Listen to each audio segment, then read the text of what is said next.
क्यों आरजेडी समय रहते ही उपेंद्र कुशवाहा और जीतन राम मांझी को राह दिखाई?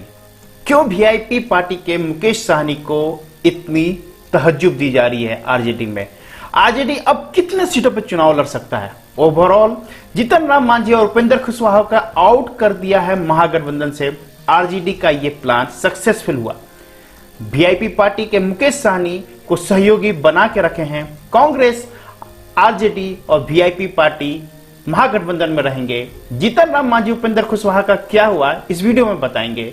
नमस्कार, ए स्पेस के स्पेशल बुलेटिन में आपका स्वागत है। बिहार विधानसभा चुनाव 2020 का बिगुल बज चुका है। जिस तरह से मांझी, उपेंद्र कुशवाहा अपनी राह शुरू में अपने लिए बना रहे थे, अब उनकी ही राह उनके लिए अब कांटे बन गई है।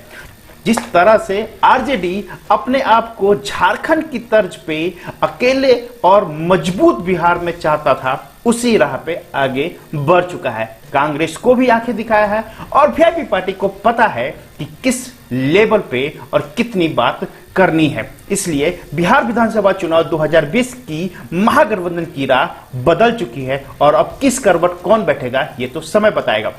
जैसे कि आपको पता है कि कुछ दिन पहले ही यह कहा गया कि क्षेत्रीय दल जिसमें एलजेपी, हिंदुस्तान आवाम पार्टी, पप्पू यादव की जन अधिकार पार्टी, आरएलएसपी के उपेंद्र कुशवाहा और वीआईपी, ये सब नमक का काम करेंगे। सरकार बनाने में यदि नमक ना हो तो उसकी सरकार की पूर्ति नहीं होगी, सरकार बन नहीं सकती है। ठीक उसी तरह लेकिन ये बात आरजेडी और जेडीयू जानती है कि ये नमक कभी भी किसी साइड जा सकते हैं। इसलिए उनको उतनी ही तहज्जुब दी जाएगी सरकार बनाने से पहले। जब तक इनकी सरकार नहीं बन जाती तब तक इनको उसी लेवल पे बात की जाएगी। इसलिए अब क्षेत्रीय दल का दबदबा कम करने के लिए आरजेडी, जेडीयू काफी कसमकस है। महागठबंधन का जुदा होगा कांग्रेस की राय, ये बात साफ हो गई है। आरजेडी ने साफ साफ कर दिया कि हम आपको कितनी सीटें देंगे, उतने ही सीट पर आपको चुनाव लड़ना है। बाकी यदि आप किसी और सहयोगी को रखना चाहते हैं तो अपने सीटों में से ही उनको दीजिएगा। ठीक आरजेडी भी यही कहा है कि यदि मैं किसी सहयोगी को अपने साथ रखता हूं तो मैं अपने सीटों में से उन्हें दूंगा। तो ये साफ साफ हो गया है कि कांग्रेस की राह अब आरजेडी की राह पे चलेगी और नहीं तो कांग्रेस को अपना राह खुद बनाना पड़ सकता है। दोस्तों यहां पे सबसे इंपॉर्टेंट बात है क्या कि जीतन राम मांझी इतना आताव क्यों थे? बिहार में पप्पू, मांझी, ओवैसी की एक गठबंधन तैयार हो रही है। क्या इस नए समीकरण के चलते एनडीए और महागठबंधन में खलबली शुरू है? यस, इसी बात पे आरजेडी काफी गुस्से में है। जीतन राम मांझी पिछले 3 महीनों में काफी अल्टीमेशन दिया है आरजेडी को। एक लेवल तक आने की बात कही है। मुख्यमंत्री चेहरे पे बात नहीं बन रही थी। सीटों का बंटवारा पे हमेशा तानातनी चल रही थी और बीच बीच में वो एमआईएम के ओवैसी से भी बात कर रहे थे, पप्पू यादव से भी बात कर रहे थे, इधर जेडीयू में भी बात कर रहे थे।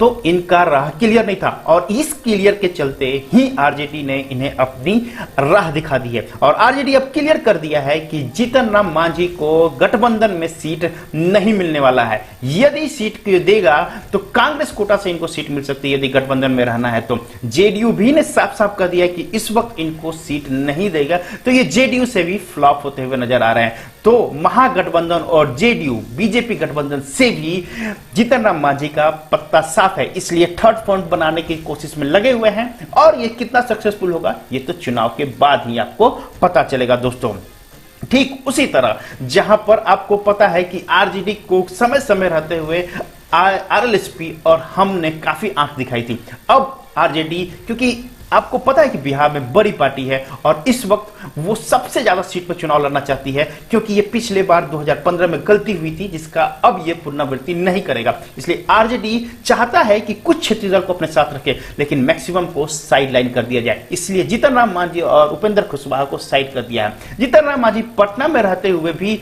आरजेडी का सहयोग करने के मूड में नहीं थे। ठीक उसी तरह आरएलएसपी के उपेंद्र कुशवाहा दिल्ली में रह के वहां पे आरजेडी को सेंध कर रहे थे। इसलिए ये समझ गए थे आरजेडी समय रहते हुए और ये साफ साफ कर दिया है कि हम जीतन राम मांझी और आरएलएसपी को अपने महागठबंधन में अपने कोटा से सीट नहीं देंगे। यदि किसी को देना है तो कांग्रेस कोटा से मिलेगा। अभी कांग्रेस को कितना सीट मिलेगा वो भी हम इस वीडियो में बताएंगे। तेजस्वी यादव मुकेश सहनी को लेकर काफी सीरियस थे और ये बात समझ में आ गया कि मुकेश सहनी को कितने सीटें मिलने वाली है। ये डिप्टी सीएम भी बनेंगे और साथ में बहुत सारी ऐसी बातें होने वाली है जिसमें बिहार विधानसभा चुनाव में मुकेश साहनी का तस्वीर काफी बड़ा होने वाला है। और ठीक उसी तरह बिहार विधानसभा चुनाव 2020 में मुकेश साहनी इस वक्त आरजेडी के सबसे ज्यादा क्लोज के हैं और इसीलिए इनको इतना सीट दिया जा रहा है ताकि ये उस सीट लेवल पे आते हैं तो डेफिनेटली आरजेडी को सरकार बनाने में और कम से कम 5 साल तो सहयोग जरूर करेंगे। वैसे दलित वोट इस बार वीआईपी पार्टी के साथ सबसे ज्यादा जुड़ा हुआ है, ये तो भाप लिए हैं आरजेडी के तेजस्वी यादव। ठीक, अब दलित वोट के साथ मुस्लिम वोट भी मिल जाता है तो डेफिनेटली आरजेडी की सरकार बन सकती है। अब यहां पे बिना तेजस्वी के मुश्किल है महागठबंधन, ये तो साफ हो चुका था। ठीक इसी बात पे वीआईपी पार्टी ने ये साफ साफ कह दिया है कि तेजस्वी को हम सीएम के रूप में देखना चाहते हैं, लेकिन हिंदुस्तान अवाम पार्टी और आरएलएसपी ने ये बात नहीं कही है। इसी बात पर दोस्तों बिहार विधानसभा चुनाव 2020 में आरएलएसपी और हिंदुस्तान अवाम पार्टी को अब महागठबंधन से अलग कर दिया गया है और यदि कांग्रेस तंग करेगी तो कांग्रेस को भी अलग कर दिया जा सकता है। इसलिए अब कितने सीटों पर चुनाव लड़ेगा महागठबंधन, कौन कौन होंगे गठबंधन में, ये अब बताते हैं। तो सबसे पहले बता देते हैं कि 243 कुल सीटें हैं विधानसभा में, उसमें से 173 सीटों पे आरजेडी चुनाव लड़ने को जा रहा है और 70 सीटें कांग्रेस के लिए छोड़ रहा है। अब यहां पे बात आती है कि कांग्रेस यदि आरएलएसपी हिंदुस्तान अवाम पार्टी को रखना चाहती है तो उन 70 सीटों में ही अपने को बांट ले। आरएलएसपी और हिंदुस्तान अवाम पार्टी इस वक्त कांग्रेस के साथ जा भी चाहते हैं तो भी उनको मैक्सिमम सीट 5 से 10 ही मिलेगा, इसलिए इस वक्त कोई राजनीतिक खेल कांग्रेस की तरफ से तो नहीं हो पाएगा।